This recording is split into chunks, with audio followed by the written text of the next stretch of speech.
Well, right now I think we're kind of in a little hurting situation with some injuries. With Tanner Schmiesing just had his appendix out.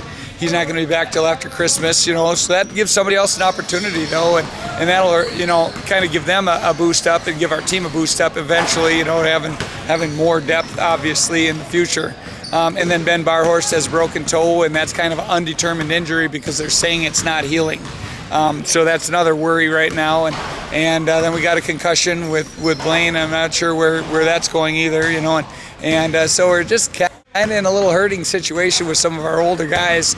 But, the rest of them are looking pretty good, and I feel real comfortable with where we're at this point of our season already. It's the third day, and I already feel like we're moving along pretty good and doing some good things. And obviously we're still nowhere near what we're going to be mid-season, but for a beginning part of our season, we're looking pretty good.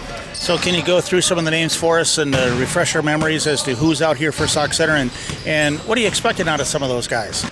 I guess if I had to start a crew tonight, it'd probably Shreve and Jay would be two for sure's out there on the floor. They're gonna see a lot of minutes, and then after that, Riley Primus has been looking pretty good. He's a very scrappy kid. He's got a very good outside shot. He rebounds well. And then we got a couple juniors that I think are going to see some maybe starting time right away too, with Tanner Reeland and Simon Weller.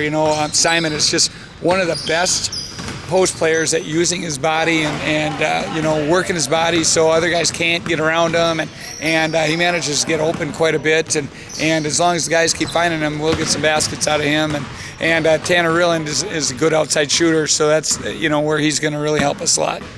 As you think about the teams in the conference and also with the section, I don't know if I can think of a year to where you're going to say, here's a good team, here's another good team. There's a whole bunch of them, aren't there? There is. Everybody. We played Benson over the summer, who is typically not one of our powerhouses in our conference even.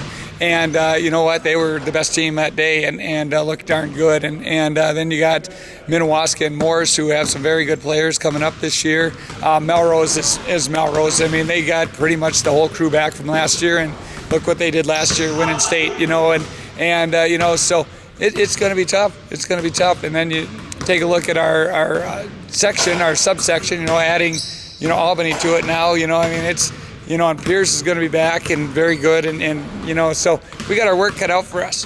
I think it's going to come down to how hard do we work during the season and how much do we improve, and I think if we improve like we can, I think we'll be right in the mix too.